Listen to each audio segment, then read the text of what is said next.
Bebe! Nasaan ang pera? Kailangan ko yan! Tito, wala na po. Wala po ako may bibigay. Sinungaling! Chok, taka sandali ko. Alam ko may sweldo kang habon! Tama na! Huwag kang makialam! Hindi mo siya dapat saktan! Mga walang utang na loob! Sinong nagbigay ng tiraan sa inyo, ha? Chok, patawad po. Tirahan? Para kang hari dito, pero wala kang ibinibigay. Kami ang nagbabayad ng bills. Kami ang nagluluto. Kami ang naglilinis. Nagmamalaki ka pa, ha? Ang kamay ko!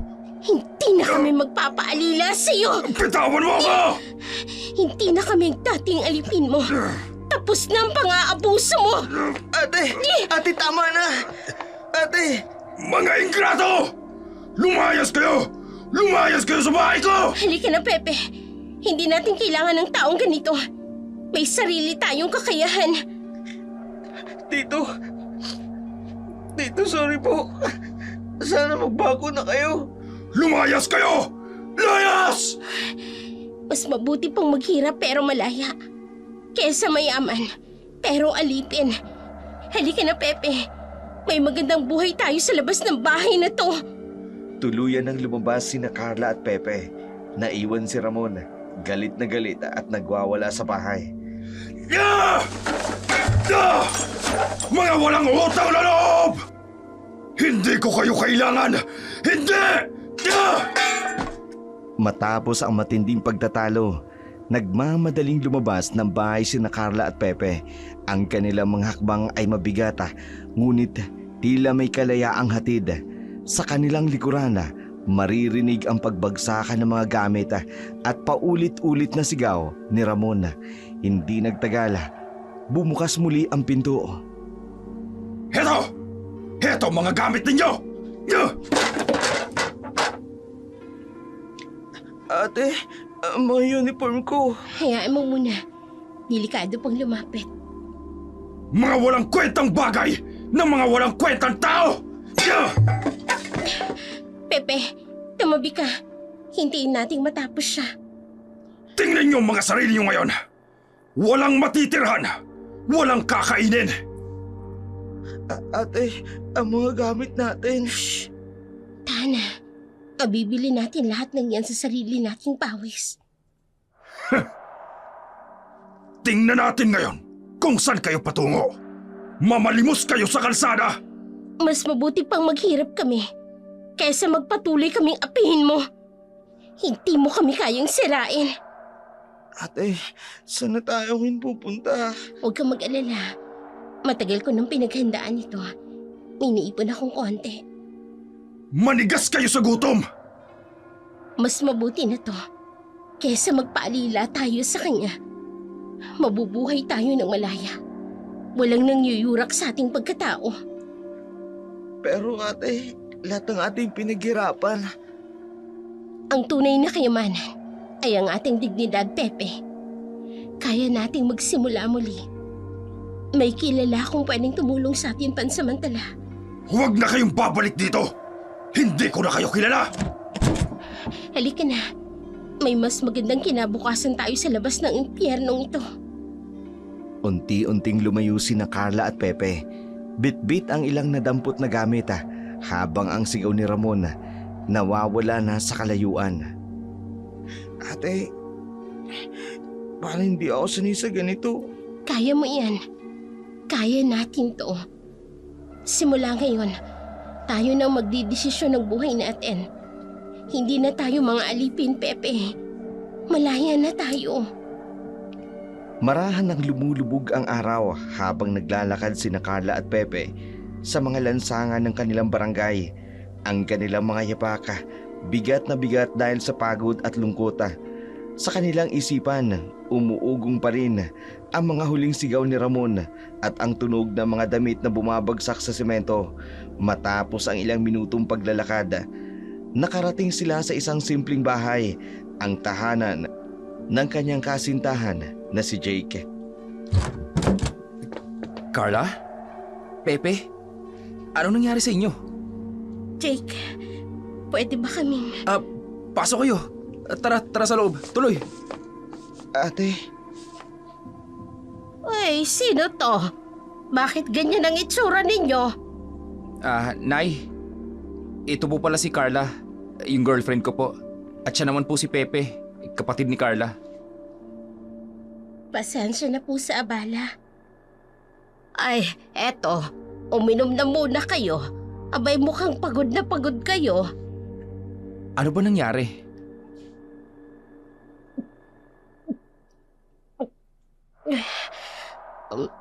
Umalis na kami kay Tito Ramon. pinaalis niya kami.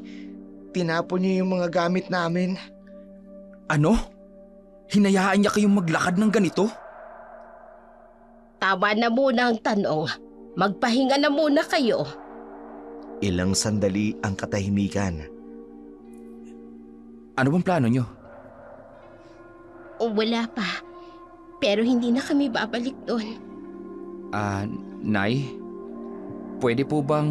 Oo naman. Maluwag ang bahay. Pwede kayong tumira dito. Dito muna kayo. May ekstrang kwarto naman dito eh. Jake, salamat pero Ano ba? Huwag ka na mahiya.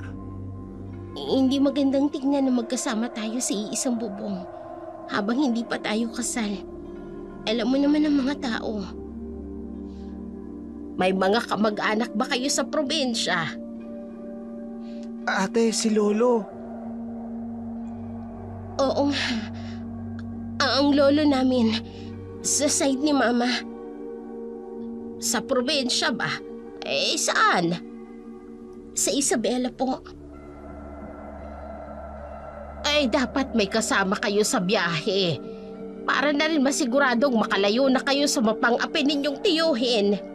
Tama si nanay. Mas ligtas kung sasamahan ko kayo. Gusto ko nang makita ang bahay ni Lolo. Sigurado ka ba, Jake? Malayo yun. Bakit hindi? Adventure din to para sa akin. At hindi ako mapapakali kung babiyahe kayong dalawa na walang kasama. Ay tama nga naman, Iha. Hayaan mo nang samahan kayo ni Jake. Paano po kayo na ikonsing? Sino pong kasama niyo dito? Hayaan nyo na. Okay naman yan si inay dito. Maraming salamat po sa inyo. Ay siya, sige. Magpahinga na muna kayo ngayon at gabi na. Bukas, ayusin na yung mga kakailanganin ninyo sa biyahe. Nagkatinginan sina Carla at Pepe. Sa kanilang mga mata, may halong takot at pag-asa. Lumipas ang ilang oras matapos ang kanilang pag-uusap. Tahimik na naganda sina Carla at Pepe para sa kanilang biyahe. Kinabukasan, habang si Jake ay nasa kusina, nagluluto ng agahan, nang may biglang kumatok sa pintuan. Jake! Carla!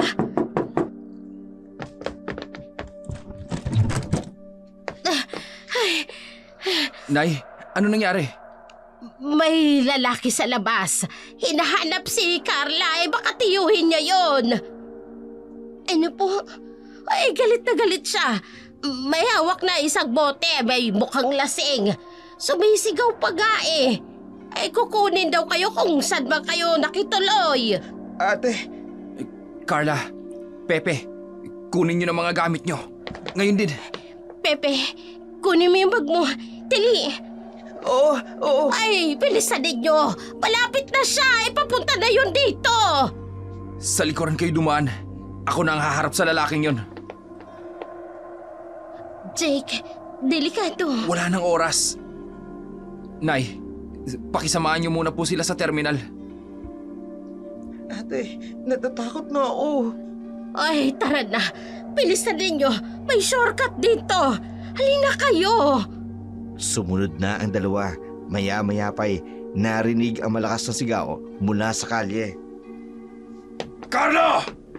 Bebe! Alam kong nandyan kayo! Bilis na! Dalian nyo!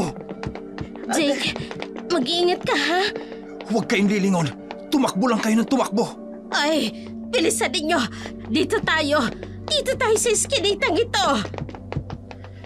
Tumakbo sina Carla, Pepe at Consing sa madilim na eskinita habang palakas ng palakas ang sigaw ni Ramon. Ate, si Kuya Jake! Kaya niya na yun. Halika na, bilisan natin. Susunod din naman siya eh. Ay, dito sa kaliwa. Bilisan ninyo. Malapit na dito ang terminal. Maririnig ang pagbagsak ng mga basura ng galit na sigaw ni Ramon mula sa malayo.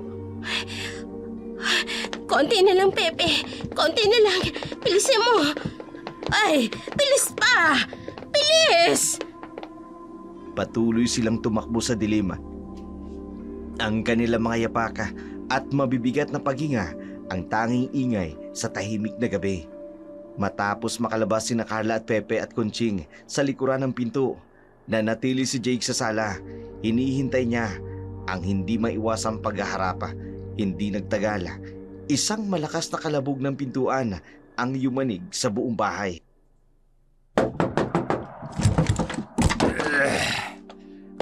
Nasaan sila? Wala sila rito, Mang Ramon. Sinungaling! Ito ang gamit ni Pepe. Umalis na po kayo. Ikaw! Ikaw ang may kasalanan nito. Mang Ramon, kayo po may kasalanan. Kayo nanakit sa kanila. Nilason mo ang isip ng mga pamangkin ko. Hindi kayong lumason. Babuwiin ko sila. Hindi pwedeng pakinabangan sila ng iba. Sinabi nang umalis na po kayo rito. Demonyo ka! Tinulak mo ako! Umalis na po kayo rito. Kung ayaw niyong tumawag ako ng pulis. Pulis! Trespassing ang ginagawa mo. Pagpasok sa pribadong tahanan. At kidnapping naman ang ginagawa ninyo! Kusang umalis ang mga pamangkin mo dahil sa pang-aabuso mo. Ikaw mismo nagpalaya sa kanya. Sinungaling! May mga saksi ako. May pasa si Pepe. At may mga nakaririnig naman ng mga pagsigaw-sigaw mo. Gusto mo bang malaman ng buong barangay kung paano mo tinatrato mga pamangkin mo? Wala kang karapatan! Umalis ka na. Kung ayaw mo makulong, isang tawag ko lang. Hindi! Hindi pa tayo tapos! Tapos na, Mang Ramon. Hayaan mo na silang maging malaya. Umalis ka na! Hanapin ko sila. Hindi nyo sila maitatago! 117 ang numero ng mga pulis. Gusto nyo bang i-dial ko? Tumigil si Ramon sa pintuan. Nakatingin kay Jake na puno ng galit. Ibabalik ko sila dito! Tandaan mo yan! Napaupo si Jake sa upuan. Hinihimas ang liig, nanginginig, pero determinadong protektahan ang kasintahan. Matapos umalis si Ramon, agad na tumakbo si Jake patungo sa bus terminal. Hindi mapakali ang kanyang puso. Gusto niyang makita kaagad sina Carla at Pepe para malaman kung ligtas sila. Ate, wala pa si Kuya Jake. Sana okay lang siya. Ay, tiwala lang. Alam ni Jake ang gagawin niya. Isabela, 3 upuan na lang. Nikonsing, paano kung hindi umabot si Jake? Hintayin natin siya. Si Kuya Jake! Dumating si Jake na hinihingal. Jake, okay ka lang ba? Oh, bilis. Sumakay na tayo. O, 2 upuan na lang. Sakay na yung sasakay, dali. 1 upuan na lang, last call. Ay, teka. Bababa na muna ako. Nikonsing, Nagpapaiwad ako. Mas kailangan ako dito. Pero Nay, Okay lang ako. Ikaw nagbahala sa kanila, Jake, ha? May aayusin lang ako, pero susunod ako sa inyo. Lalarga na tayo! Last call na talaga to! Mag-iingat kayo. Mag-text kayo kapag nakarating na kayo. Salamat po!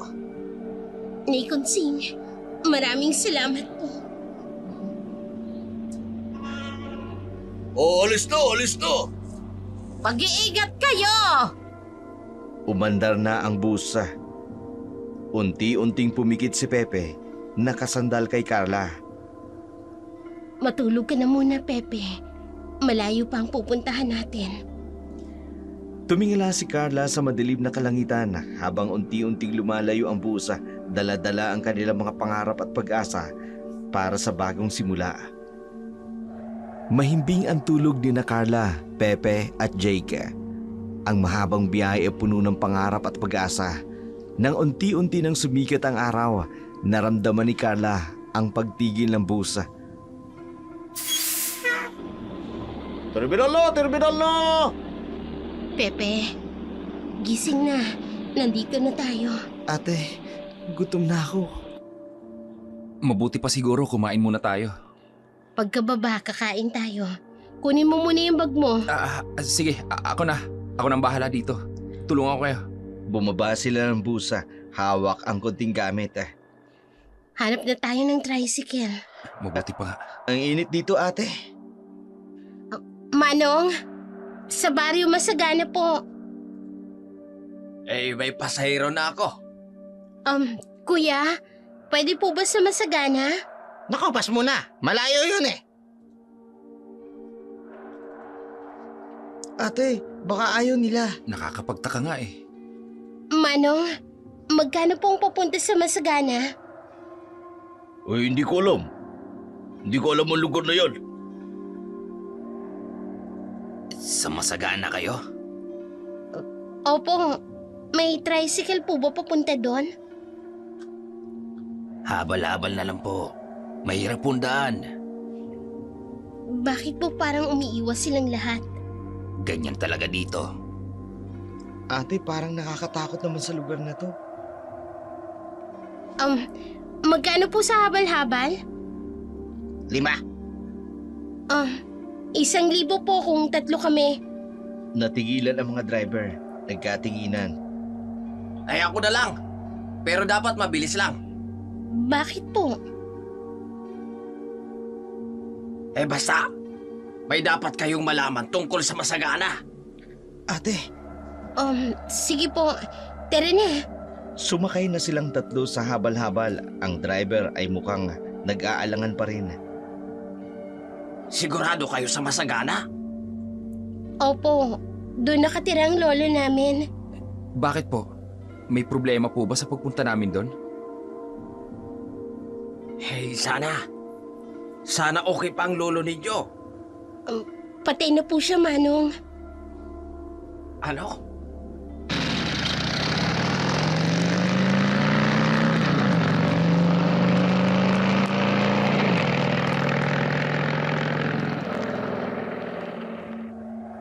Umandar na ang habal-habal sa maalikabok na daan. Ang init ng tanghali, unti-unting napapalitan ng malamig na hangin. Habang papalapit sila sa kabundukan, paminsan-minsan lumilingon ang driver para tingnan ang mga pasahero.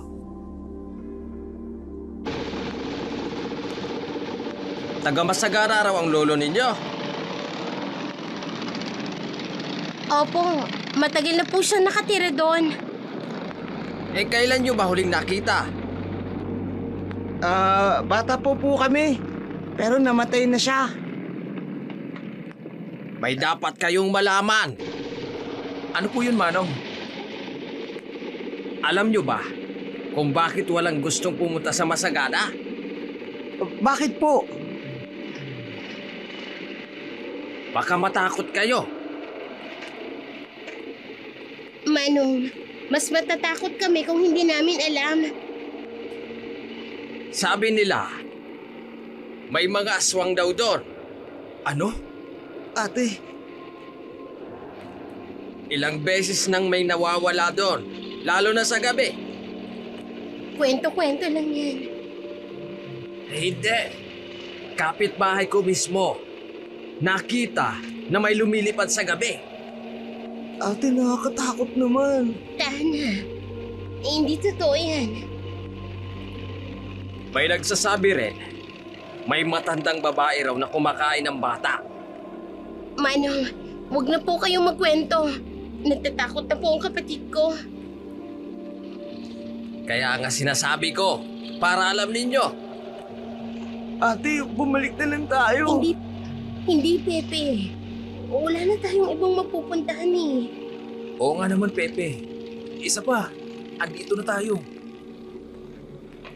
Malaya po ba? Malapit na tayo. Pero sigurado bang tutuloy pa rin kayo? Opo. Walang aswang.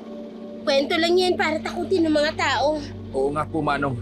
Naniniwala ako, pananakot lang yan. Ay nako, bahala kayo. 3:00 na. Dapat makabalik na ako bago dumilim. Ate, paano kung totoo yung kwento? Mas nakatatakot si Turamuan kaysa sa mga kwentong aswang. Oo nga naman, Pepe. Naniniwala ako, puro pananakot lang yan. May iniiwasan ba kayo? Ay sana. Sana nga tama kayo. Sana. Kwento lang ang lahat.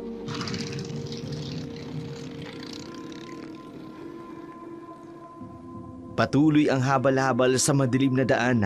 Ang hangin ay dumadampi sa kanila na lalong lumalabig.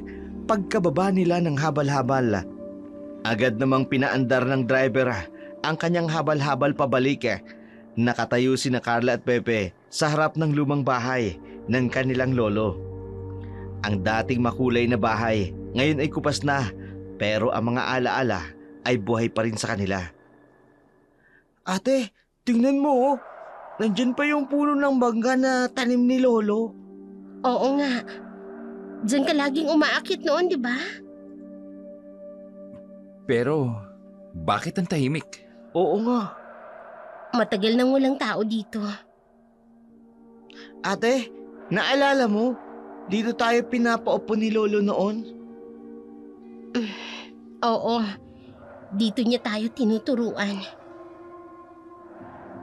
Mag-aral kayong mabuti, mag-aral kayong mabuti. Yun yung sabi niya palagi. Ang karunungan ng tanging yaman na hindi nananakaw. Ate, bakit kailangan siya mamatay? Hindi natin alam, Pepe. Bigla na lang eh. Tapos, pumunta tayo kay Tito Ramon. Pagkatapos noon, tapos ganun yung sinapit natin sa kanila. Akala nga natin, magiging mabuti siya sa atin. Ang sama-sama niya. Pero tapos na yon. Malaya na tayo. Kaya dito na tayo ulit titira. Oo. Lilinisin lang natin ito at aayusin. Pero, ikaw Kuya Jake, hindi ka ba natatakot sa mga aswang? Hindi akong nagpapaniwala masyado sa mga ganyan. Puro pananakot lang yan. Pepe, alam mo ba kung anong sabi ni Lolo tungkol sa takot? Ang pinakamalakas na tao ay yung taong kaya ring matakot, pero lumalaban pa rin. Tulad mo ate. Tulad nating dalawa, kaya nating simulan ulit dito. Kasama ang Kuya Jake mo. Lakasan mo ang loob mo, Pepe. Kasama niyo ako. Hindi ko kayo iiwan. Paano tayo magsisimula ate? Una, lilinisin natin ang bahay. Tapos maghahanap ako ng trabaho sa bayan. Ipagpapatuloy mo ang pag-aaral mo. Parang nakikita ko pa si Lolo. Nandito siya. Sa mga alaala natin. Sa mga aral niya. Pumasok na sila sa bahay. Ang mga yapak nila'y umaalingaw-ngaw sa tahimik na silid. Buksan natin ang mga bintana para makapasok ang liwanag. Parang sinabi ni Lolo na welcome home. Oo, Pepe. Welcome home. Nakatayo ang lumang bahay sa taas ng bundok.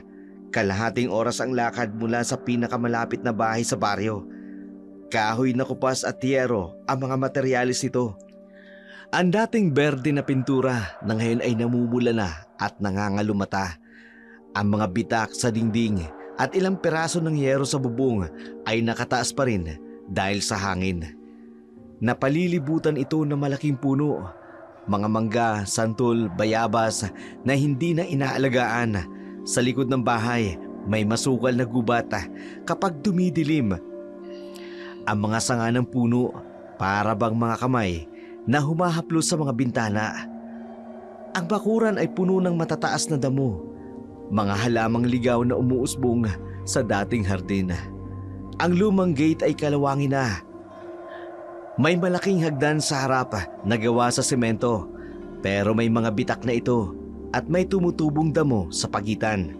Sa loob, maalikabok ang sahig at may mga sapot ng mga gagamba sa mga sulok. May amoy na parang luma na at dapat buksan ang mga bintana. Ang mga dingding may mga lumang litrato na nangangalumata na rin. Ang mga bintana ay malalaki pero madilim dahil sa dumi at alikabok. Sa kusina, may lumang lutuan na kinakalawang. Ang lababo may mantsa ng tubig na kalawang. May ilang lumang plato at tasa na nakatago sa aparador. Ang dating maliwanag na kusina ngayon ay madilim at malungkot. Sa mga kwarto, ang mga lumang kama at kabineta, may ilang damit na naiwan pang nakasabit na parabang naghihinday sa mga dating nakatira. Ang banyo may lumang gripo at palikuran na kailangan ng maraming ayos. Tuwing gabi, ang ihip ng hangin sa mga bitak ng dingding ay parang mga boses na bumubulong. Ang mga sanga ng puno kumakatok sa bubong at bintana. Sa dilim, ang dating mainit at masayang tahanan ay nagbistulang bahay na puno ng mga alaala at sikreto. Lumipas ang ilang araw matapos makarating sina Carla at Pepe sa dating bahay ng kanilang lolo. Dahan-dahan na lang nilinis at inayos ang lumang tahanan. Binubuhay muli ang mga alaala ng bawat sulok sa hardin. Tahimik pala rito. Ang layo sa ingay ng lungsod. Oo nga. Kung hindi lang dahil dun sa kwento ng driver. Ate, wala naman tayong nakikitang kakaiba, di ba? Wala naman. Siguro mga kwento lang talaga. Biglang may malakas na putok ng baril.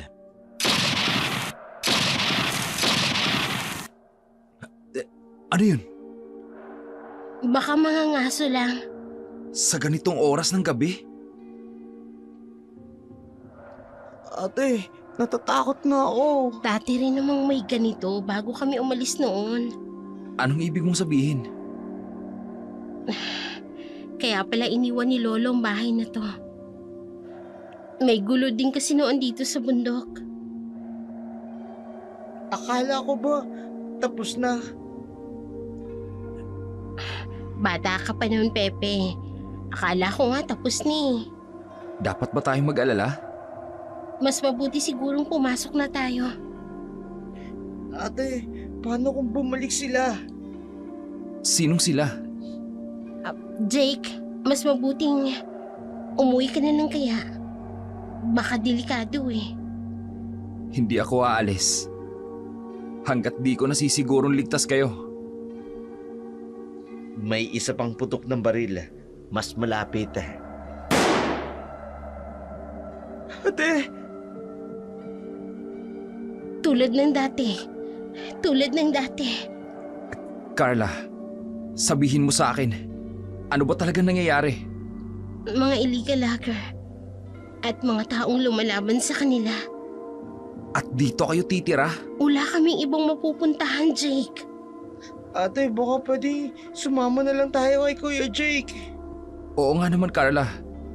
Bakit hindi muna kayo sa amin? Hindi, Jake. Kaya naming harapin to. Alam naming may mga tao sa baryo na lumalaban sa mga illegal hacker. May pag-asa pa. Pero delikado. Mas delikado kung babalik kami kay Chong Ramon. Dito may laban kami.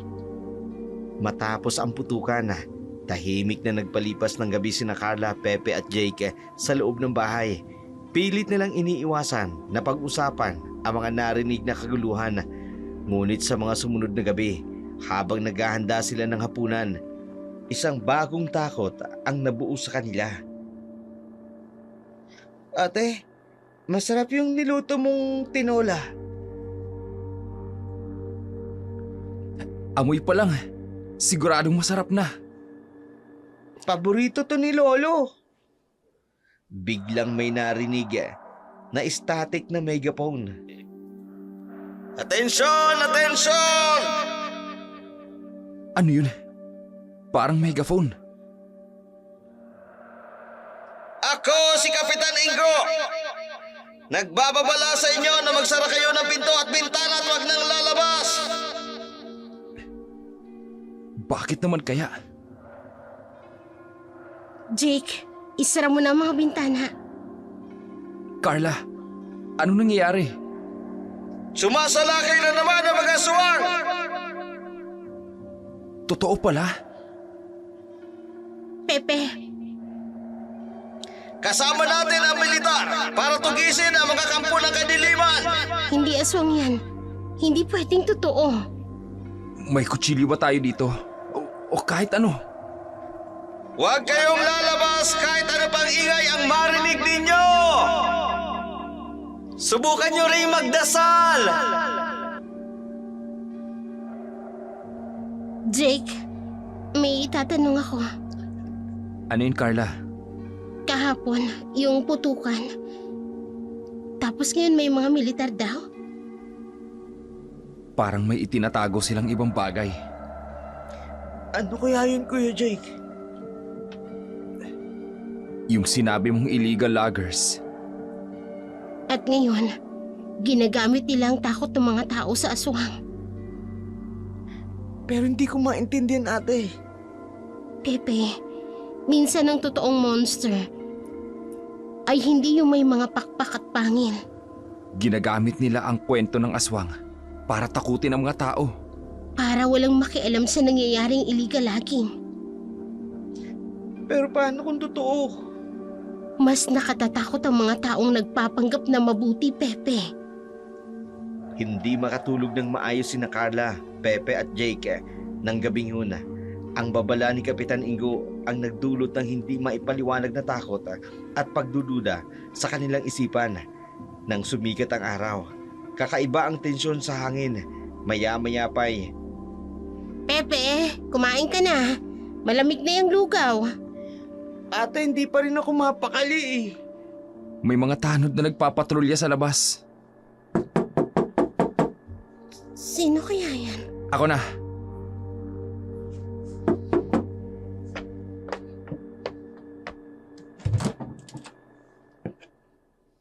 Pagbukas ng pinto, dalawang tanod ang nakatayo. Magandang umaga po. Dito po ba si Binibining Carla? Ako yun.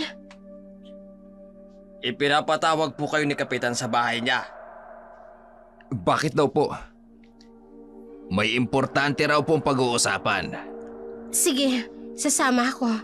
Jake, samahan mo ko. Pasensya na po, pero si Binibining Carla lang po ang kailangan.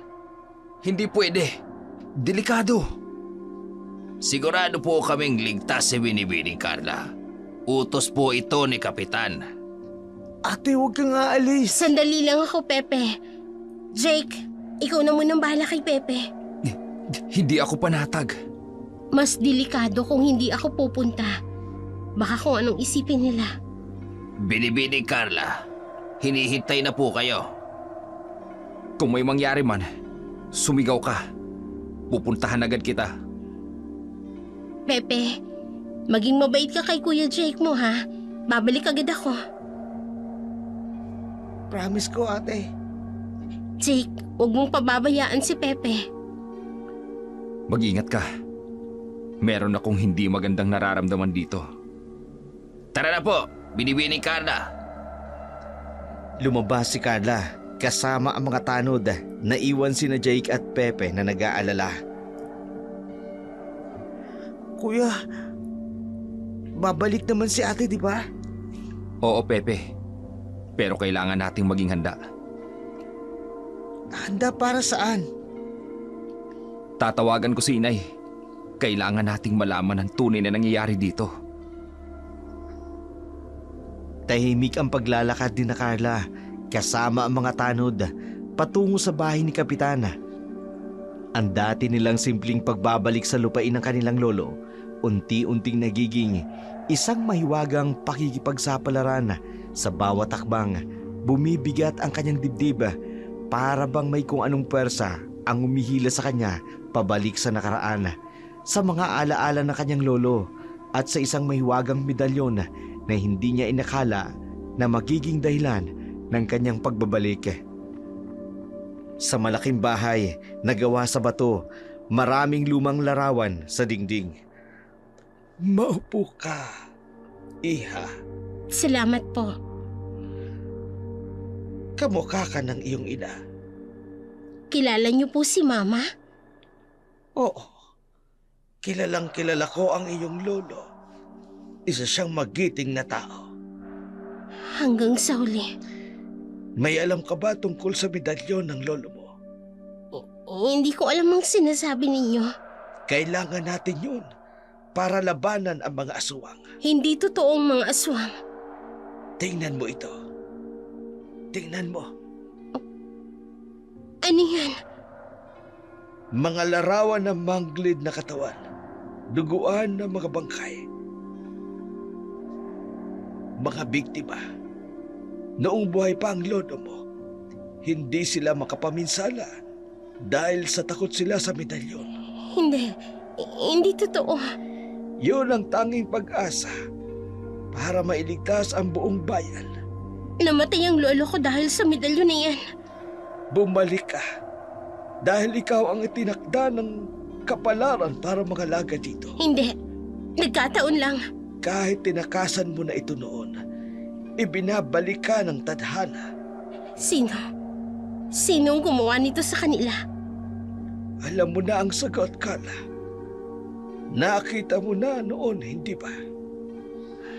Nung bata ako, may nakita ako. Sige, ipagpatuloy mo lang. May nakita akong lumilipad. May pakpak. Pero akala ko'y panaginip lang. Hindi panaginip iyon. Totoo silang lahat. Paano? Paano ko hahanapin ang medalyon? May mapa ang iyong lolo. Nasa lumang bahay ninyo. Pero wala akong nakitang mapa. Hanapin mo. Naroroon iyon kapag nahanap mo. Malalaman mo kung bakit ka talaga bumalik sa lugar na ito. Kapitan, totoo ba ang kwento? Tungkol sa salamangkero? Ang medalyon ay likha ng isang makapangyarihang salamangkero noong unang panahon. Para saan? Para mapanatili ang balanse ng liwanag at dilim sa mundo. Kalahati ay asul, pag-asa at liwanag. Kalahati ay itim, misteryo at dilim. At itinago niya ito sa ilalim ng punong balete? May huling habilin siya. Ang makakahanap ng medalyong ito, maaring maging tagapagtanggol o tagapuksa ng mundo. At sa tingin niyo, ako yun?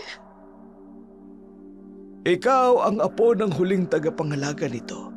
Nasa dugo mo ito, Carla. Tumayo si Carla, determinadong umuwi. Hahanapin ko ang mapa para sa mga biktima. Ngunit para sa kaligtasan ng lahat. Lumabas si Carla. Ang bigat ng kanyang mga hakbang, tila nagpapaalala sa kanyang wala ng kawalan. Habang naghihintay ng balita sina Carla at Pepe sa kusina, tumunog ang telepono ni Jake, ang kanyang ina, si Kunsing. Lumabas si Jake Sardin para sagutin ang tawag. Hindi niya alam ang pag-uusap na ito ay magbabago ng lahat. Nay? Anak, Nay, ano po nangyari? naka-confine ako. Ano po? Bakit po? May sakit ako. Kailangan kong magpakemo. Stage 3, breast cancer. Hindi. Nay, hindi pwede. Anak, 600,000 ang kailangan para sa unang 3 session. Nay, uuwi po ako. Kailangan... Hindi, Jake. Pero Nay, paano kayo? Nakapag-down payment na rin naman ako. Nakausap ko na ang doktor. Pero Nay, kailangan niyo po ako dyan. Mas kailangan ka ni na Carla ngayon. Nay, nanay ko po kayo eh. Jake, may mas malaking panganib dyan. Ano po bang ibig niyong sabihin? Hindi ako mapakali. Nararamdaman kong may kakaiba. Nay, kung tungkol po ito sa mga kwentong aswang... Hindi lang yon. May mas malalim na dahilan. Nay, hindi ko po kayo maintindihan. Ipangako mo muna, Jake, Ang alin po, Inay? na hindi ka uuwi. Na hindi mo iiwan sina Carla. Ay, Nay, Ako na ang bahala. Kaya ko ang sarili ko. Pero kailangan mong protektahan ng magkapatid. Nay, bakit naman po ganito? May mga bagay na hindi pa pwedeng ipaliwanag. Pero magtiwala ka sa akin. Sige po, Inay. Pangako po. Mag-iingat kayo dyan. Bantayan mo silang maigi. Sige po, Inay. Mahal na mahal kita, anak. Mahal na mahal ko rin po kayo, Inay. Matapos ang tawag ni Kunsing, nanatiling nakatayo si Jake sa hardin, pilit na pinipigilan ang pagbatak ng luha. Ang kamay, hawak ang telepono at nanginginig pa rin. Sa kanyang isipan, sasabog na ang mga iniisip at damdamin. Mag-isa si Jake na umupo sa lumang bangko sa hardin. 5,000, 10,000, 12,000 lang. Teka, 3,000 pa sa ATM. 6,000,000. Saan ako kukuha ng ganong kalaking halaga? Nay, paano na kaya ang inay ko? Carla, Pepe.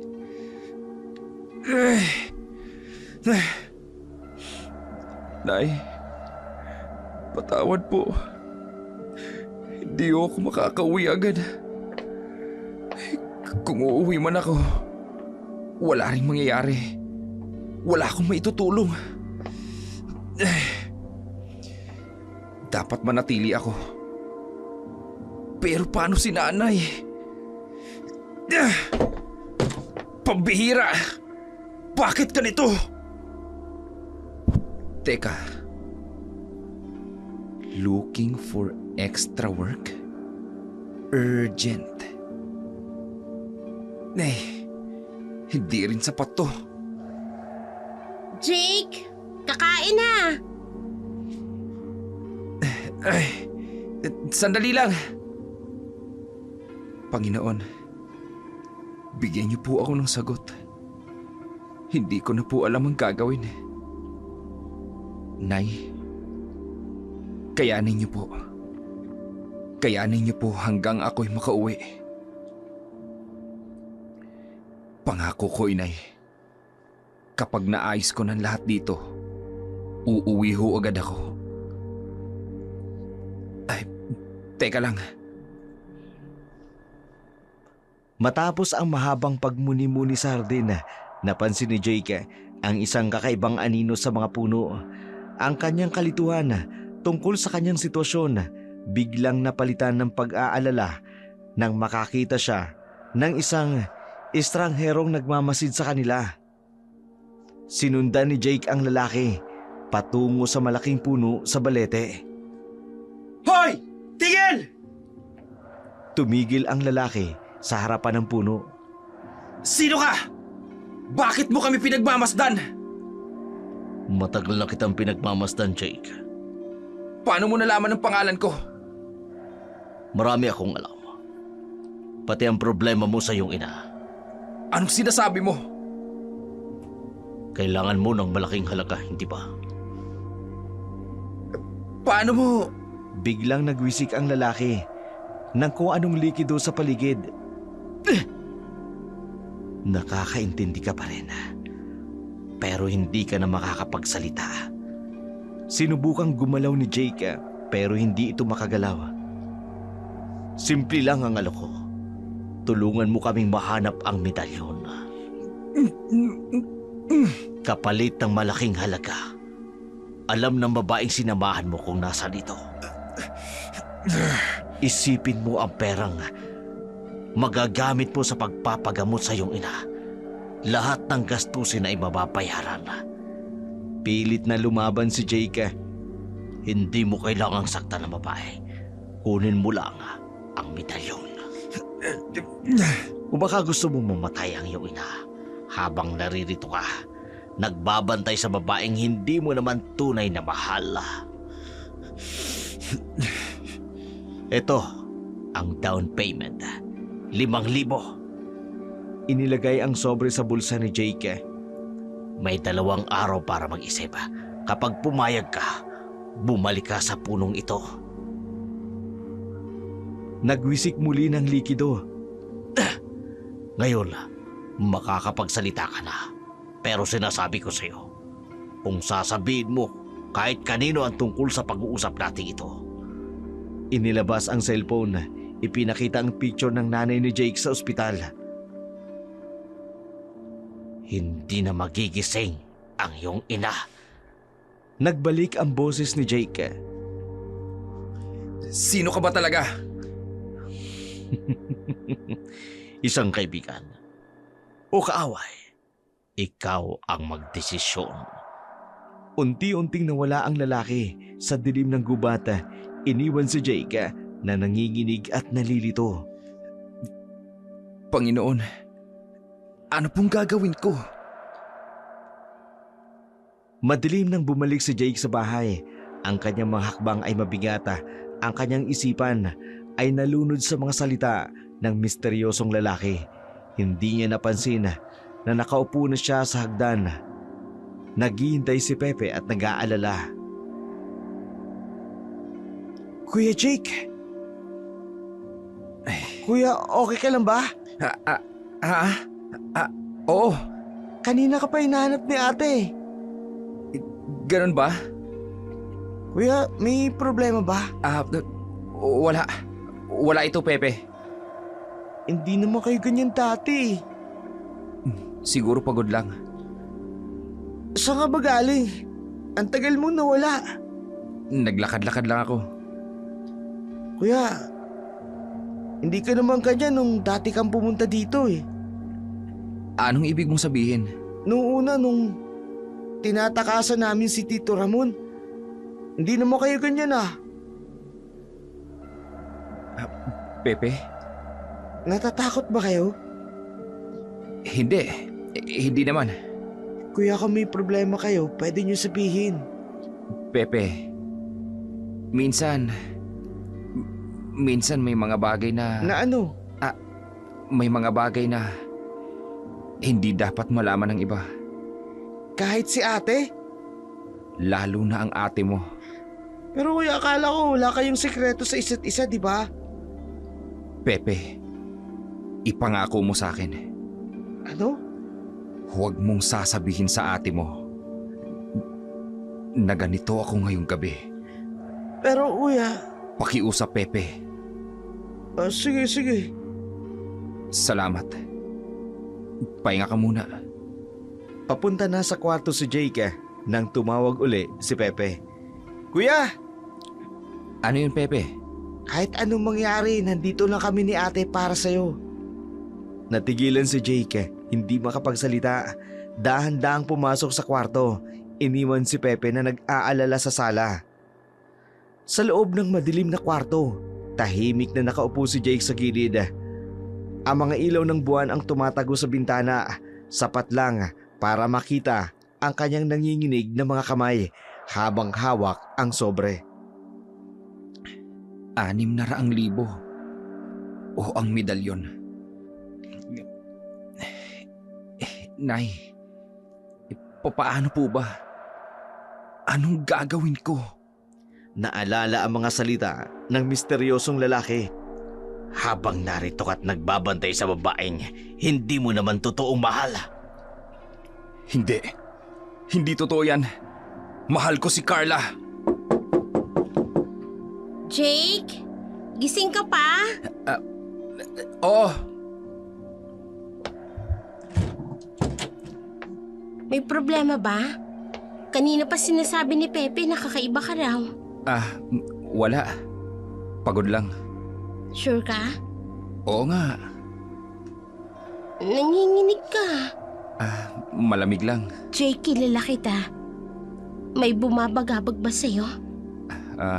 Carla, minsan ba naisip mo na baka mali ang desisyon mo? Anong ibig mong sabihin? Na bumalik dito.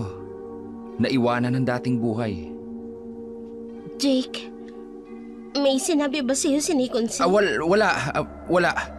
Hindi. Wala siyang sinabi. Kung may problema ka, pwede mo namang sabihin sa akin. Hindi ko pwede. Ha? Wala nga. Maigi pa siguro magpahinga ka na. Jake, Pakiusap, Carla. Gusto ko muna magpahinga. Tumayo si Carla, dahan-dahang naglakad papunta sa pinto.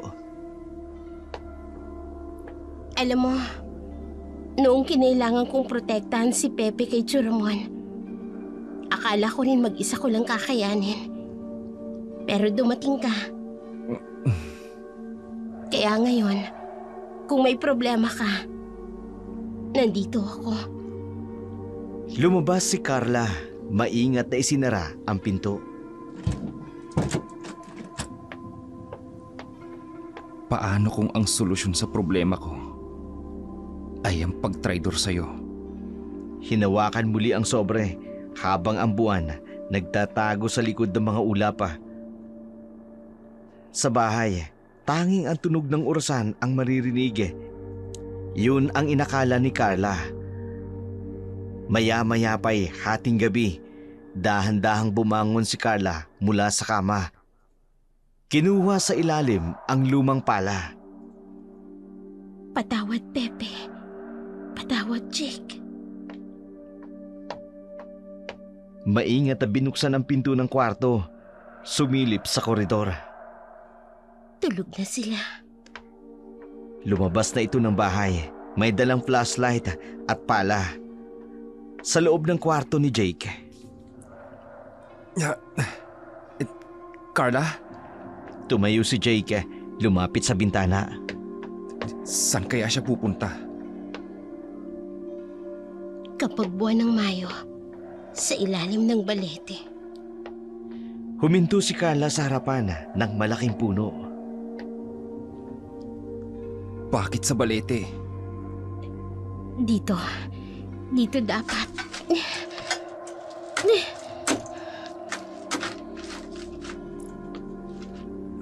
Nagsimulang magukay si Carla.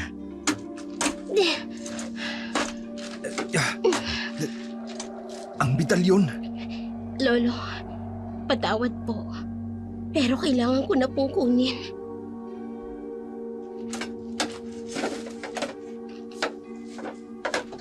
Sino yan? Hindi ako makagalaw.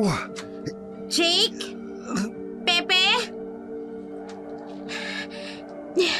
Kailangan bilisan ka pang paghuhukay. Kukunin ko ba? Para kay Mama.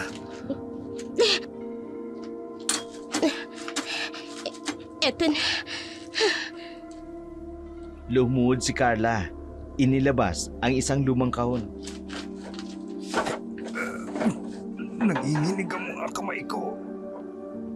Lolo, sana maintindihan niyo. Jake? Carla, Jake, bakit nandito ka? bakit hindi mo sinabi? Jake, hindi ko pwedeng... May kailangan akong sabihin sa'yo. Jake, anong nangyayari? Tumayo silang dalawa sa ilalim ng balete. Ang buwan ay lumalabas mula sa ulapa at ang kanilang mga sekreto parang mga anino sa paligid.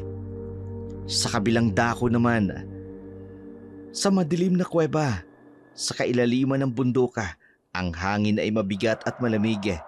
Dito sa lungga ni Bakunawa, dalawang anino ang nag-uusap sa liwanag ng mga kandilang itim. Nararamdaman ko ang kapangyarihan ng medalyon.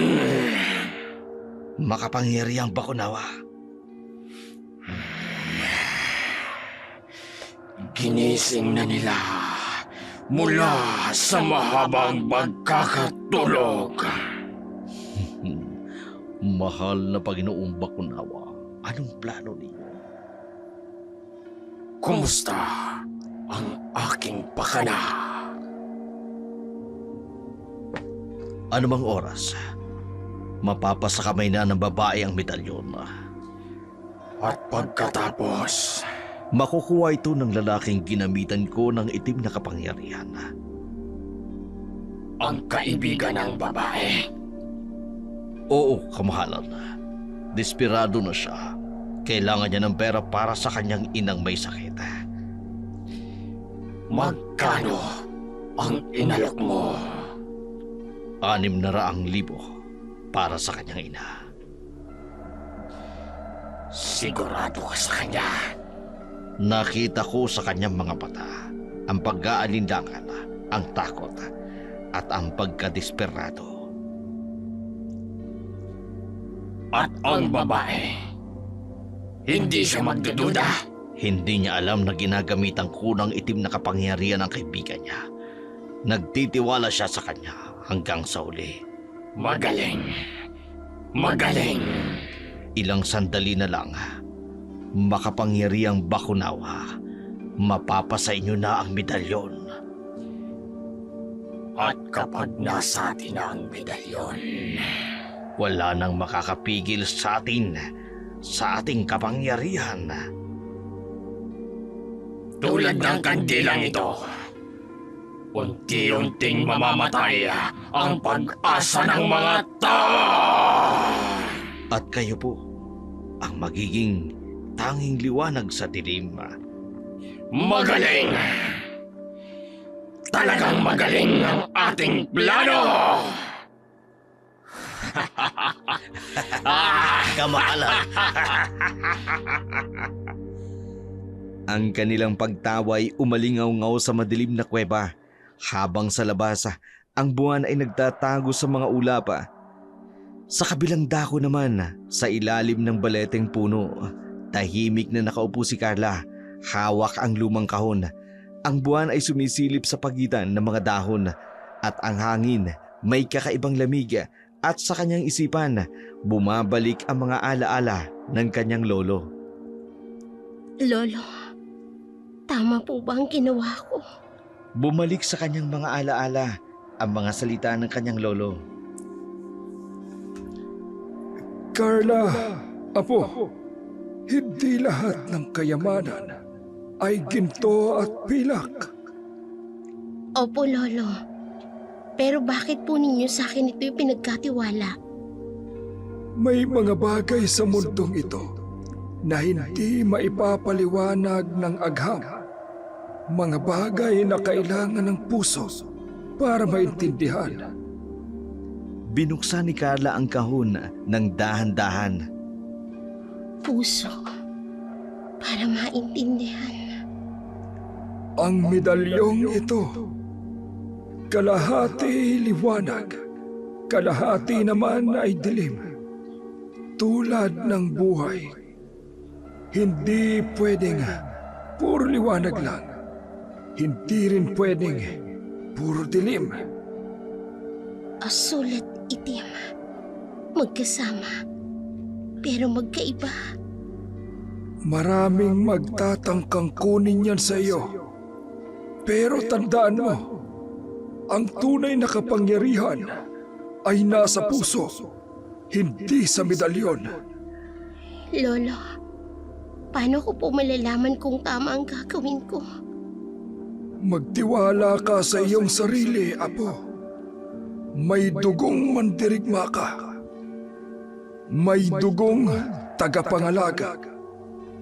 Hinawakan ni Carla ang medalyon. Kumikislap ito sa liwanag ng buwan. Tagapangalaga. Tulad po ninyo, Lolo. Hindi ako ang huling tagapangalaga, Carla. Ikaw ang susunod. Kapag dumating ang tamang panahon, malalaman mo kung paano. Malalaman ko kung paano. May dumaan na malamig na hangin, parang bulong ng mga espiritu. Para sa inyo to, Lolo. Para sa mga tao. Para sa balanse ng mundo. Sa malayo, maririnig ang kakaibang tunog mula sa kagubatan. Dumating na po ang takdang panahon, Lolo. Handa na ako. Sa mga sandaling yun, habang nakatayo si Carla sa ilalim ng baleteng puno, tila mas lumiwanag ang buwan. Ang medalyon sa kanyang liig nagbibigay ng mahinang liwanag. Asul at itim na magkasama, ngunit hindi naghahalo. Sa kanyang puso, ramdam niya ang bigat ng responsibilidad na ipinagkatiwala sa kanya ng kanyang lolo at ang kapangyarihan dahan-dahang dumadaloy sa kanyang mga ugata. Drake, hindi ko alam kung paano ipapaliwanag. Carla, itigil mo muna. Bakit? Drake, anong nangyayari sa'yo? Patawad, Carla. Patawad? Para saan? Para dito! Drake, anong ginagawa mo? Hindi mo maintindihan. Kailangan ko to. Jake, delikado yan. Hindi mo alam ang kapangyarihan yan. Alam ko. Alam kong may kapangyarihan to. At alam kong may halaga to. Halaga? Anong ibig mong sabihin? Sinay. May cancer siya, Carla. 600,000 ang kailangan. Kaya pala. Pero Jake, hindi ganito ang paraan. May nag-alok sa akin. Kapalit ang medalyon. Sino? Niloloko ka lang nila. Hindi. Nakita ko ang larawan ni Mama sa ospital. Totoong lahat. Jake, pakinggan mo ko. Ang medalyong yan, may kapangyarihan. Hindi yan ordinaryong alahas na pwedeng ipagbili. Patawad, Carla. Pero kailangan ko to. Jake, sandali! Jake! Biglang malakas ang hangin at may kakaibang ingay mula sa kagubatan. Ano yun? Jake! Jake, bumalik ka! Hindi pa uli ang lahat! Jake! May narinig na malalim na pagtawa mula sa kadiliman.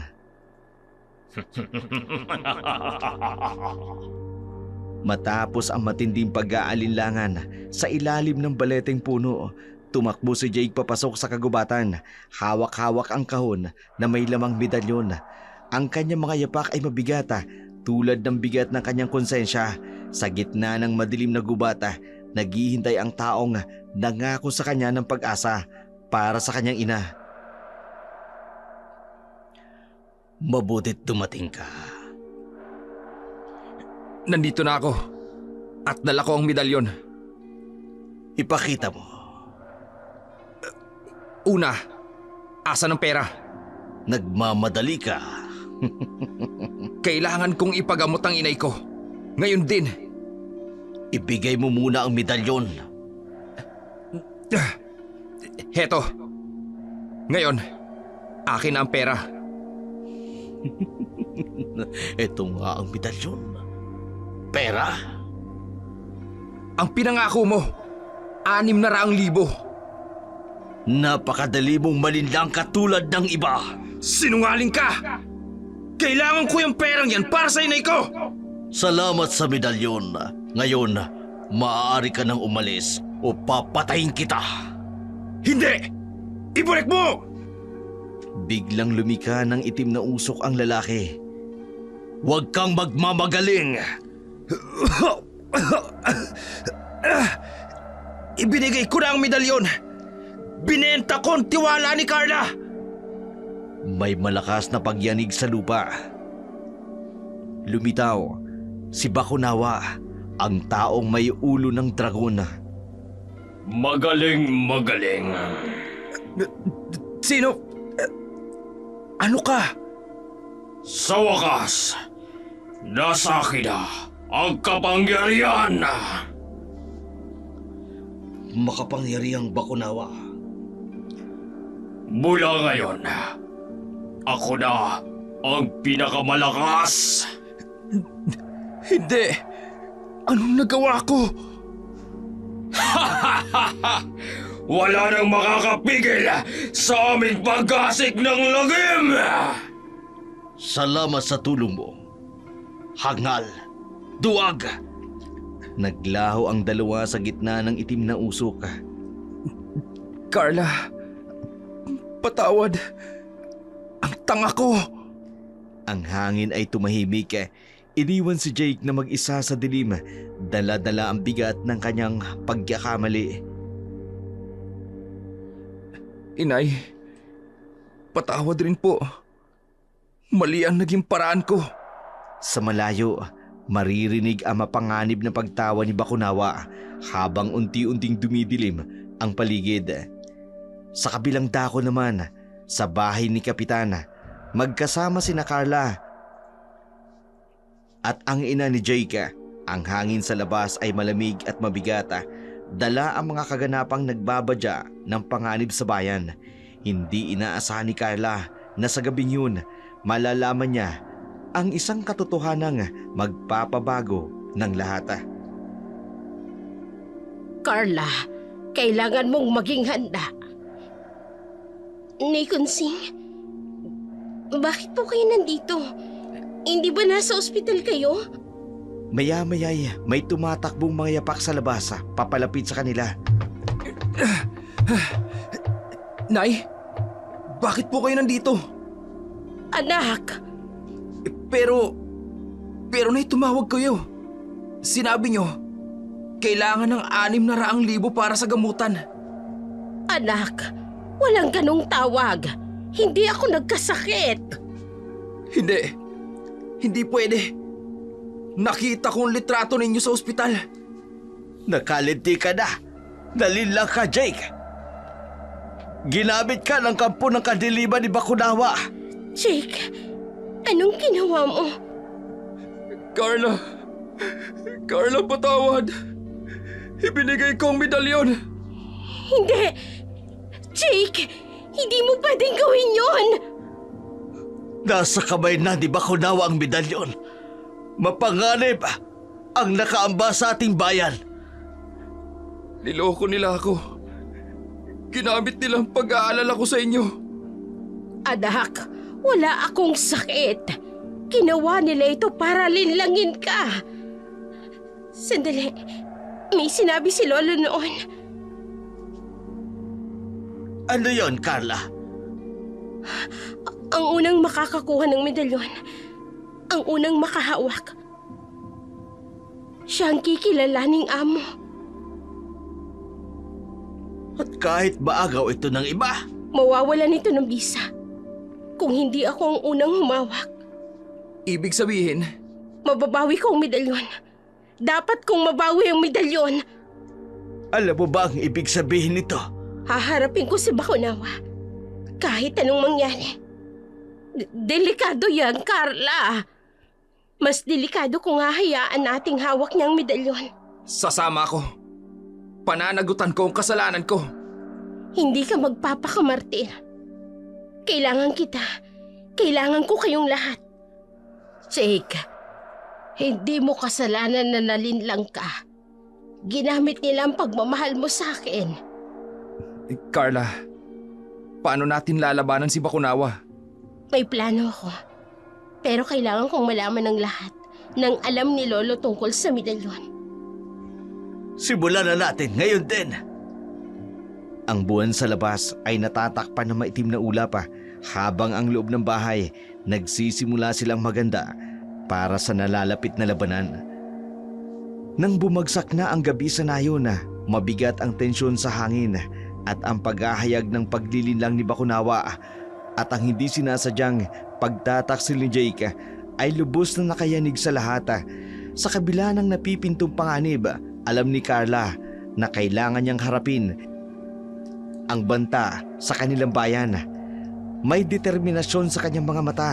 Naghahanda siyang humarap kay Bakunawa at bawiin ang medalyon. Kailangan kong lumabas. Nasa panganib ng ating mga kababayan. Carla, napakadelikado. Nagkalat na ang mga aswang sa labas. Tama siya, Carla. Kailangan natin pag-isipan ito ng mabuti. Wala na tayong oras. Bawat sandaling nag-aatubili tayo, lumalakas si Bakunawa. Hayaan mong sumama ako sa'yo. Kailangan kong itama ang nagawa ko. Hindi, Jake. Sapat na ang pinagdaanan mo. Pero inay, hindi ako pwedeng umupo lang dito at walang gawin. Bahagi ito ng aking pagkakamali. Jake, pinapahalagahan ko ang kagustuhan mong tumulong. Pero sigurado ka ba? Wala akong pinagdududahan sa buhay ko kailanman.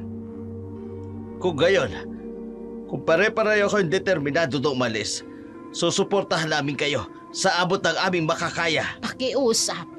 Mag-iingat kayo. Walang pwedeng mangyari sa inyo.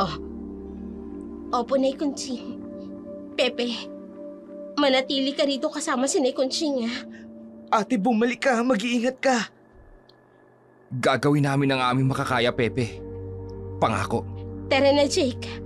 Oras na para harapin si Bakunawa. Kasama mo ako, Carla. Lumabas na sila. Ramdam ang takot ng kapaligiran. Sa plaza, doon natin sila matatagpuan. Paano ka nakasisiguro? Nararamdaman ko. Tinatawag ako ng kapangyarihan ng medalyon. Nagmamadali silang pumunta sa plaza. Pagkarating nila doon, Tingnan mo nga naman. Nandito ang apo ng aking dating kaaway. Hanggang dito na lang ito, Bakunawa. Titigil lang iyong pananakot. At ano ang magagawa ng isang simpleng dalaga laban sa akin? Ngayong nasa akin na ang medalyon. Maaaring nasa iyong medalyon.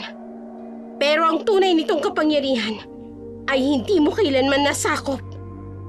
Hangal na bata!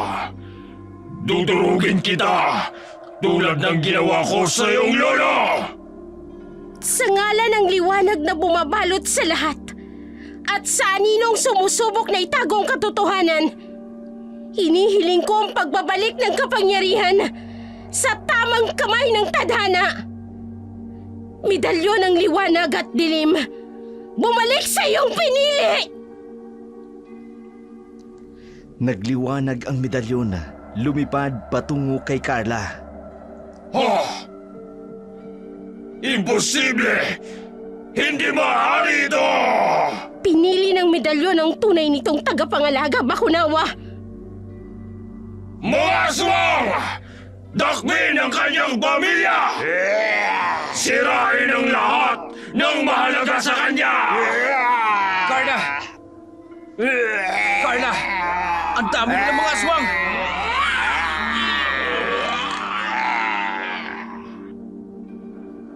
Ang takot at kaguluhan sa mga kalye ay ramdam na ramdam habang naglalakad sila. Nakita nila kung gaano kalala ng sitwasyon. Ang mga tao'y tumatakbo't nagsisisigaw, nagtatago. Ngunit si Carla, dala ang kapangyarihan ng medalyon, ay may matibay na loob na harapin ang anumang pagsubok.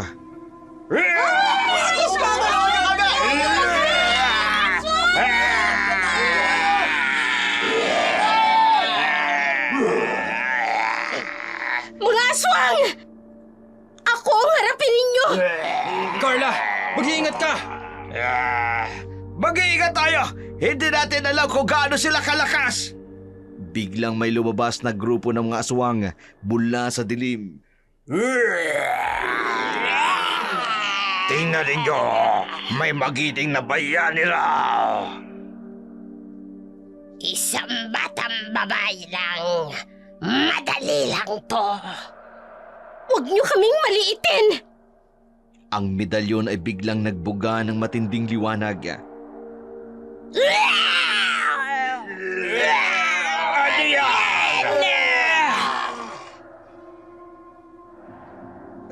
Carla, ang medalyon! Ito na nga ba ang tunay na kapangyarihan? Umalis kayo sa aming bayan! Wala kayong lugar dito! Hindi kami natatakot sa isang simpleng alas! Mas lumakas ang liwanag ng medalyon. Ito na ang huling babala ko! Umalis kayo o magsisisi kayo! Hindi! Hindi pwede! Hindi natin sila kaya! Umalis na tayo! Nagtatakbuhan na sila. Ipagpatuloy mo, Carla! Matatalo natin sila! Sa ngalan ng liwanag! Umalis kayo! Isa-isang bumagsak ang mga aswang. Atras! Atras tayo! Natalo mo sila, Carla. Ang galing mo. Hindi pa ito tapos. Kailangan nating tiyakin na hindi na sila babalik. Paano naman natin gagawin yun? May nararamdaman akong dapat gawin. Ano yon, Carla? Kailangan kong protektahan ang buong bayan. Paano mo naman gagawin yun? Samahan niyo ako.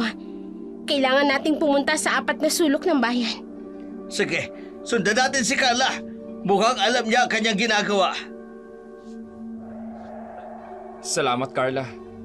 Dahil sa'yo, ligtas na ang bayan. Hindi ko ito magagawa ng mag-isa. Salamat sa inyo. Nagsimula silang maglakad patungo sa unang sulok ng bayan, dala ang pag-asa at bagong lakas para sa kanilang komunidad. Matapos ang unang tagumpay, nagkaroon ng panandali ang katahimikan sa bayan. Ngunit hindi nagtagal, bumalik ang dilim at kasama nito ang mas matinding banta. Si Bakunawa, ang pinuno ng mga aswang, ay lumitaw, dala-dala ang isang bihag, si Jake. Ang tagumpay na akala nilang pangwakas na ay naging simula pa lamang ng mas mapanganib na labanan. Carla! Tingnan mo kung sino ang aking nakuha! Jake! Bitiwan mo siya! Carla, huwag kang makinig sa kanya! Napakadaling maakit ng iyong kaibigan. Ngayon, siya naman ang aking pain para sa'yo! Ano bang gusto mo, Bakunawa? Simple lang. Ang isuko mo ang medalyon at pakakawalan ko ang iyong mahal. Carla, huwag mong gawin ang sinasabi niya! Huwag mong isuko ang medalyon! Jake! Mamili ka, Carla! Ang medalyon o ang buhay ng iyong kasintahan! Carla! Kung buhay ko ang kapalit para maituwid ang aking pagkakamali, tatanggapin ko. Iligtas mo ang iyong mga kababayan! Jake! Hindi kita pwedeng iwan! Carla, pakinggan mo ako. Mas mahalaga ang buhay ng marami kesa sa buhay ko. Gawin mo ang tama. Wala ka ng oras, Carla! Mamili ka na! Jake! Patawad! Walang kailangang patawarin, Carla. Gawin mo ang tama. Bakunawa! Hindi mo makukuha ang medalyon! Kung gayon, mamamatay ang iyong mahal! Di ko hayaang saktan mo pang sino man! Ang liwanag mula sa medalyon ay bumalot kay Jake. Itinulak papalayo si Bakunawa. Carla! Nagawa mo! Okay ka lang ba? Salamat, Carla. Ngayon, tapusin na natin to. Oras na para wakasan ang kadiliman mo, Bakunawa! Oh, hindi! Hindi itong huli! Babalik ako! Ang liwanag mula sa medalyon ay bumalot sa buong lugar. Unti-unting pinalayo si Bakunawa at ang kanyang mga alagad. Magkasama nating wawakasan to. Para sa bayan. Para sa lahat ng tao! Ang liwanag ay lumakas pa hanggang sa tuluyan ng naglaho si Bakunawa at ang dilim na kanyang dala.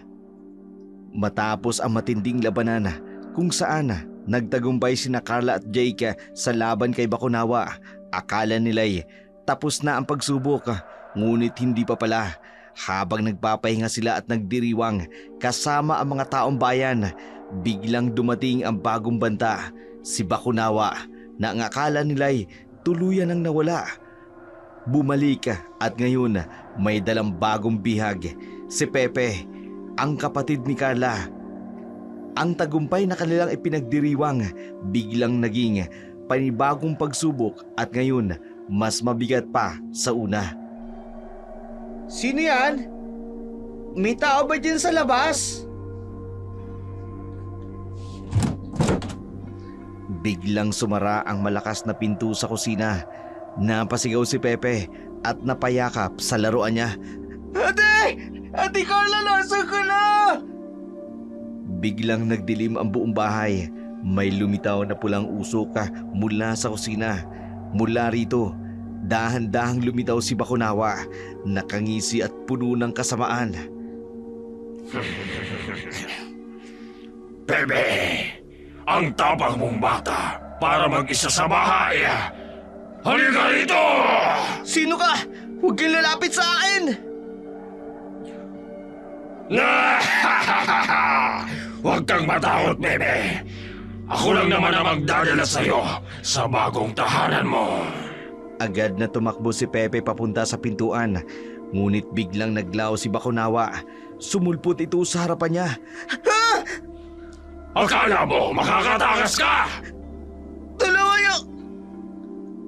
Bago pa man makasigaw muli si Pepe, mabilis siyang sinugaban ni Bakunawa. Biglang nagising si Kunsing nang marinig ang ingay. Ay, Diyos ko! Sigaw ni Pepe yun na! Titignan ko! Oh! Hindi! Ay, Diyos ko! Bitawan mo ang bata!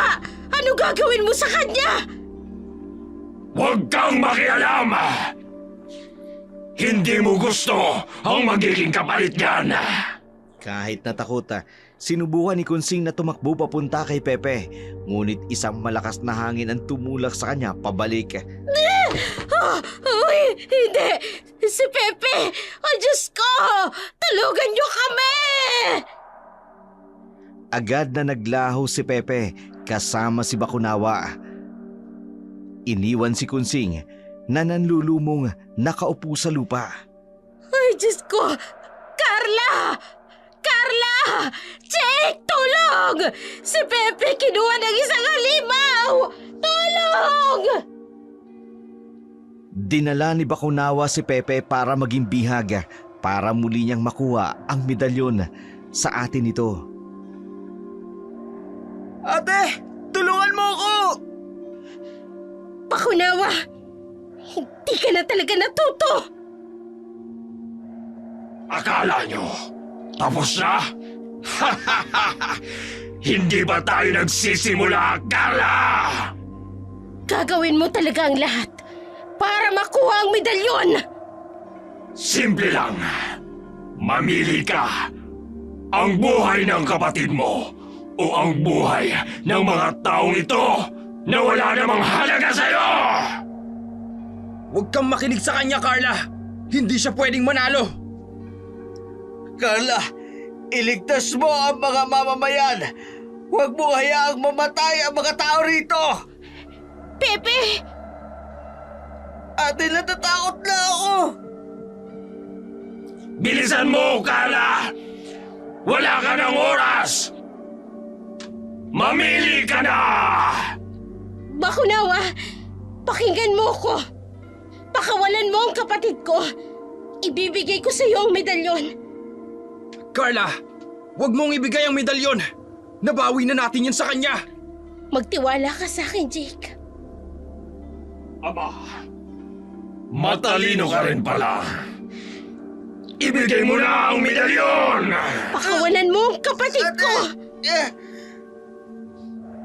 Oh! Ayan na! Ngayon, ibigay mo na ang medalyon! Ate! Ate! Medalyon ng liwanag. Balutin mo kami ng iyong lakas. Iligtas mo kami sa kadiliman. Carla, anong ginagawa mo? Magtiwala ka. May paraan ako. Ibigay mo na ang medalyon! Ngayon na! Kunin mo. Ito na ang hinahanap mo.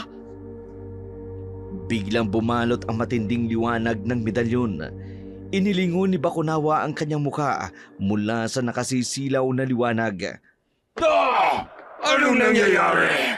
Anong ginagawa mo? Medalyon ng liwanag. Iligtas mo kami sa dilim. Palayasin ang kasamaan. Kumalat ang liwanag, bumalot kina Carla, Pepe at Jake at sa buong bayan. Ang mga tao'y ligtas, muling bumalik sa sigla ang paligid. Hindi! Hindi ako matatalo ng ganito! Nawala si Bakunawa. Nasaan ka, Bakunawa? Magpakita ka. Tapusin na natin to. Carla! Nasa likod mo si Bakunawa! Okay na yung medalyon mo! Biglang nag-init ang medalyon. Ano ito? Ano ito? Bakit ang init? Anong nangyayari? Tingnan nyo! Parang nasusunog si Bakunawa! Oo nga. Hindi niya kayang kontrolin ang kapangyarihan ng medalyon.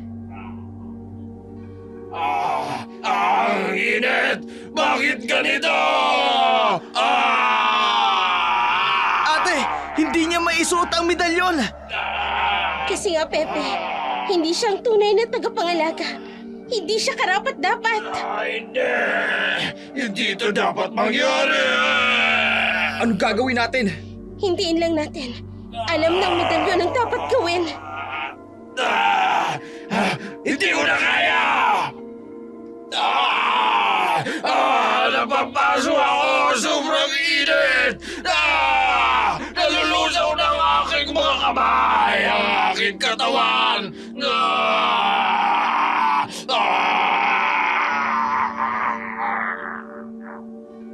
Tuluyan nang nawala si Bakunawa. Pagkatapos noon, isang katahimikan ang bumalot sa lugar. Ang mga pulis na dating naguguluhan sa mga nakita, unti-unti nang nakakaunawa sa kakaibang sitwasyon. Sa halip na pagdudahan ang mga tao, nakita nila ang pagkakaisa at tapang ng buong baryo. Ang kanilang pagkabangha ay nagtulak sa kanila para tulungan ang mga naging biktima ng aswang. Ano ba nangyari dito? Mahabang kwento pero ang mahalaga tapos na ang panganib. Salamat sa pagdating ninyo. Grabe ang nangyari dito. May mga sugutan ba? Oo, sir. May ilan. Andun sa gilid. Tara, tulungan natin sila. Turo. Ate, tutulong din ba tayo? Oo naman, Pepe. Tara na. Ang galing ninyo. Para kayong nagkaisa talaga. Ganyan talaga kami rito. Nagdadamayan sa oras ng pangangailangan. Kailangan nating dalhin ang mga sugatan sa ospital. Sige, sir. Tutulungan po namin kayo. Sandali lang po. Tutulungan na kayo namin. Dito po natin sila isakay. Ate, ang tapang no? Tinulungan natin yung mga tao. Yan ang maganda sa atin dito. Salamat sa inyo nga pagresponde. Kami ang dapat na magpasalamat. Ipinakita ninyo sa amin ang tunay na diwa ng komunidad. Ganito dapat talaga, sir, di ba? Lahat nagtutulungan. Tama ka dyan. Sana ganito rin sa ibang lugar. Sigurado ako, magiging inspirasyon tayo sa ibang lugar. Oo nga, sa kabila ng lahat na nangyari, mas lalo tayong naging malapit sa isa't isa. Okay na po. Handa na ba tayong umalis patungong ospital? Tara na, sasama po kami. Sige, para masiguro nating maayos ang lahat. Oo nga, para maikwento natin sa kanila ang ating tagumpay. Lahat ay nagsimulang sumakay sa mga sasakyan, dala-dala ang diwa ng pagkakaisa at pag-asa sa kanilang komunidad. Pagkatapos noon, unti-unti nang bumabalik sa normal ang buhay ng mga taga-baryo, habang ang iba abala sa pagtulong sa mga sugatan. Si Jake, tahimik na nag-iisa sa isang sulok. Ang bigat ng kanyang nagawang pagkakamali ay patuloy na bumabagabag sa kanya. Sa wakas, nangimbabaw sa kanyang loob ang pagpapasyang harapin si Carla. Carla, pwede ba tayo mag-usap? Oo naman, Jake. Anong problema? Carla, kailangan kong humingi ng tawad. Para saan? Ipinahama kita dahil sa kasakiman ko. Inisip ko lang ang sarili kong pangangailangan, hindi ang kaligtasan ng lahat. Hindi sapat ang simpleng paghingi ng tawad. Pero sana, bigyan mo ako ng pagkakataong patunayan na karapat-dapat pa akong maging bahagi ng iyong buhay. Jake, Alam kong mali ang ginawa ko. Nagpadala ako sa takot at pag-aalala para sa pamilya ko. Pero hindi yun dahilan para ilagay ko sa panganib ang buong baryo. huwag kang mag-alala. Naiintindihan ko kung bakit nagawa mo ang bagay na yon. Siguro, kahit ako, kung nasa ganong sitwasyon, baka magawa ko rin yun. Talaga? Nauunawaan mo ako? Oo, lahat naman tayo may mga pagkakamali. Ang mahalaga, natututo tayo mula rito. Pero Carla, muntik na kitang ipagkanulo. Pero hindi mo ginawa, Jake. Sa huli, tumulong ka pa rin sa amin. Hindi ko alam kung paano ko maibabalik ang tiwala mo. Jake, tingnan mo ko. Lahat tayo ay sinusubok ng mga pangyayaring ito. Ang mahalaga ay kung paano tayo babangon mula rito. Carla, pangako, hindi na ito mauulit. Gagawin ko ang lahat para maging karapat-dapat ulit sa tiwala mo. Alam ko, Jake, at kasama mo ako sa bagong simula na to. Salamat, Carla. Hindi ko alam kung anong gagawin ko kung wala ka. Tara na, tulungan pa natin ang iba. Marami pa tayong dapat gawin. Oo, tama ka. Simulan natin ang bagong chapter ng ating buhay. Sa gitna ng pagbabagong ito, isang malaking pagdiriwang ang inihanda sa buong baryo. Ito, hindi lamang para ipagdiwang ang kanilang tagumpay at labanan sa dilim, kundi upang pagtibayin ang kanilang bagong natuklasang pagkakaisa. Mga kababayan, napakalaking karangalan na makasama kayo sa araw na ito. Tama. Dumaan tayo sa matinding pagsubok. Pero heto tayo ngayon. Mas matatag at nagkakaisa. Mabuhay ang ating baryo! Carla, ikaw ang tunay na bayani ng ating komunidad. Salamat sa iyong katapangan. Hindi niyo ako dapat pasalamatan. Tayong lahat ang nagtagumpay. Tama si Carla. Ang ating pagkakaisa. At higit sa lahat, ang ating pananampalataya. Ang poong may kapal ang nagligtas sa atin. Oo nga. Noon natatakot kami sa mga kwentong aswang. Pero ngayon, alam na namin ang lakas ng aming komunidad. Pagkakaisa at pananampalataya sa Diyos. Salamat din sa iyo, Jake. Ipinakita mo sa amin na may pagkakataon pang magbago ang isang tao. Maraming salamat po sa inyong pag-unawa at pagpapatawad. Ang medalyong ito, ang simbolo ng ating lakas at pagkakaisa. Hindi ito para sa akin lamang, kundi para sa ating lahat ito. Ate, ang galing mo talaga! Hindi nga ako nagkamali. Simula pa lang nakita ko na ang lakas sa'yo, Carla. Tama si Carla. Ang medalyon ay simbolo ng ating pagkakaisa. At si Carla, ang tunay na tagapangalaga. At kami ay laging nandito para suportahan ka, Carla.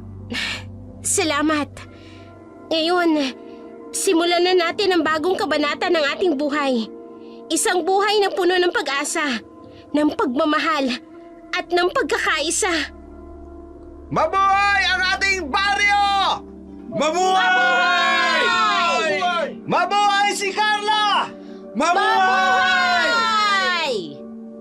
Nagsimula ang masayang pagdiriwang, may sayawan at kantahan, at masaganang pagkain.